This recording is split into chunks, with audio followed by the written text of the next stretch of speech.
नमस्कार दोस्तों, स्वागत है आपका हमारे चैनल में जहां खबरें मिलती हैं बिना शोर शराबे के और सवाल उठते हैं बिना डर के।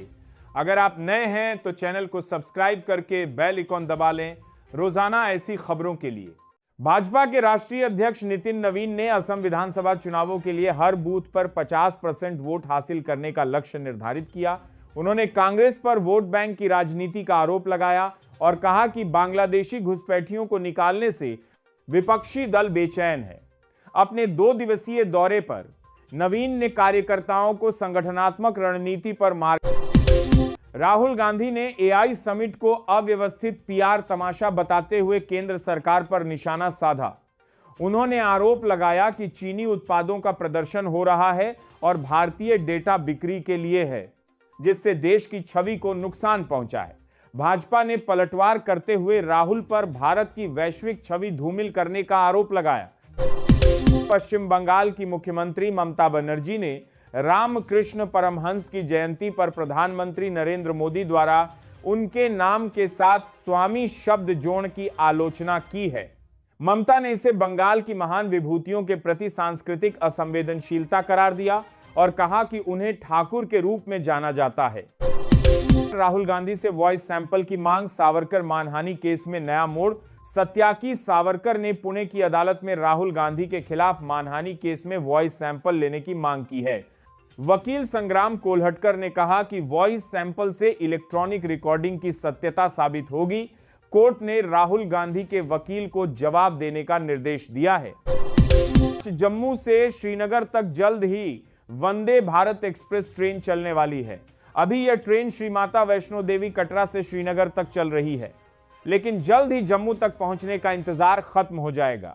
रेलवे के सूत्रों के मुताबिक ब्रिटेन के पूर्व शाही सदस्य एंड्रयू माउंटबेटन विंडसर को सार्वजनिक पद पर कदाचार के संदेह में गिरफ्तार किया गया है।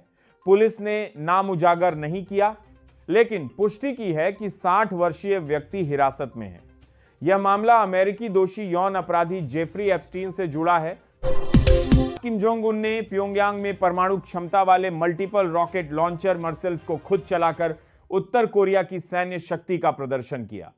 सरकारी मीडिया के अनुसार यह दुनिया के सबसे शक्तिशाली रॉकेट सिस्टम में से एक है, जिसमें एआई आधारित गाइडेंस सिस्टम है। यह प्रदर्शन आगामी पार्टी कांग्रेस से पहले हुआ।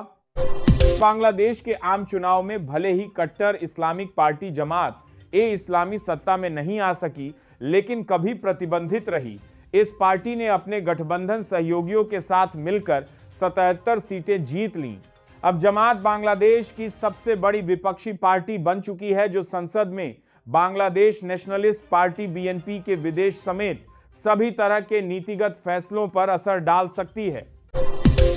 कर्नाटका बैंक के एक 102वें संस्थापक दिवस पर कहा गया कि भारत को 2047 तक विकसित राष्ट्र बनाने के लिए मजबूत और समावेशी वित्तीय सेवा क्षेत्र आवश्यक है।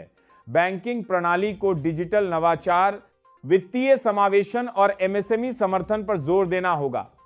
सुदृढ़ बैंकिंग ढांचा ही सतत आर्थिक विकास और वैश्विक प्रतिस्पर्धा सुनिश्चित करेगा।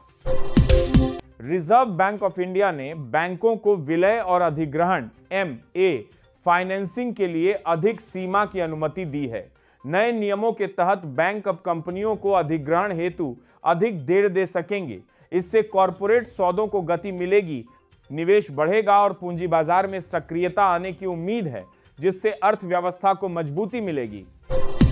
भारतीय ब्रोकर संघों ने रिजर्व बैंक ऑफ इंडिया से नए बैंकिंग और उधार नियमों को 6 महीने के लिए स्थगित करने की मांग की है। उनका कहना है कि मौजूदा सिस्टम और प्रक्रियाओं में अचानक बदलाव से परिचालन कठिनाइयां बढ़ेंगी। उद्योग ने चरणबद्ध लागू करने का सुझाव दिया है, ताकि बाजार स्थिरता और निवेशकों का विश्वास बना रहे। भारत की आर्थिक स्थिति में सुधार के संकेत मिल रहे हैं। हाल के आंकड़ों के अनुसार विदेशी मुद्रा भंडार में वृद्धि दर्ज की गई है, जिससे आयात, भुगतान और मुद्रा स्थिरता को मजबूती मिली है।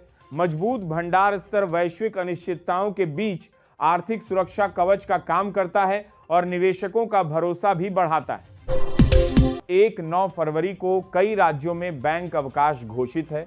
यह छुट्टी विशेष रूप से छत्रपति शिवाजी महाराज जयंती के अवसर पर लागू की गई है। महाराष्ट्र सहित कुछ राज्यों में बैंक शाखाएं बंद रहेंगी। हालांकि ऑनलाइन बैंकिंग और एटीएम सेवाएं सामान्य रूप से जारी रहेंगी। ग्राहकों को जरूरी कार्य पहले से निपटाने की सलाह दी गई है। ओपनएआई और टाटा कंसल्टेंसी सर्विसेज टीसीएस ने भारत में एक 100 मेगावाट एआई इंफ्रास्ट्रक्चर विकसित करने की साझेदारी की है। इस परियोजना के तहत उन्नत डेटा सेंटर और कंप्यूटिंग क्षमता स्थापित की जाएगी। उद्देश्य भारत को आपके सर्विसेज टीसीएस नंबरमोत कर दिया, वैश्विक आई हब बनाना, अनुसंधान को बढ़ावा देना और डिजिटल नवाचार को तेज करना है। भारत में आयोजित आई शिखर सम्मेलन में कृत्रिम बुद्धिमत्ता के क्षेत्र में वैश्विक साझेदारी और निवेश बढ़ाने पर विशेष जोर दिया गया। विशेषज्ञों ने आई इंफ्रास्ट्रक्चर, डेटा सेंटर विस्तार, स्टार्टअप फंडिंग और रिसर्च सहयोग को प्राथमिकता देने की बात कही। उद्देश्य है नवाचार को तेज करना, जिम्मेदार आई विकास सुनिश्चित करना और देशों के बीच तकनीकी सहयोग को मजबूत बनाना। एप्पल ने 14 साल बाद वैश्विक स्मार्टफोन बाजार में फिर से नंबर 1 स्थान हासिल कर लिया है, जबकि सैमसंग इलेक्ट्रॉनिक्स दूसरे स्थान पर पहुंच गया। मजबूत आईफोन बिक्री, प्रीमियम सेगमेंट में बढ़ती मांग और उभरते बाजारों में विस्तार ने एप्पल को बढ़त दिलाई।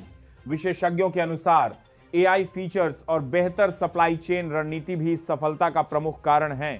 अगर यह वीडियो जानकारीपूर्ण लगी हो, इसे लाइक करें, शेयर करें और हमारे चैनल को सब्सक्राइब करना ना भूलें। कमेंट में बताइए आपको यह वीडियो कैसी लगी। धन्यवाद दोस्तों, मिलते हैं अगले वीडियो में नई खबर और सच्चाई के साथ। जय हिंद।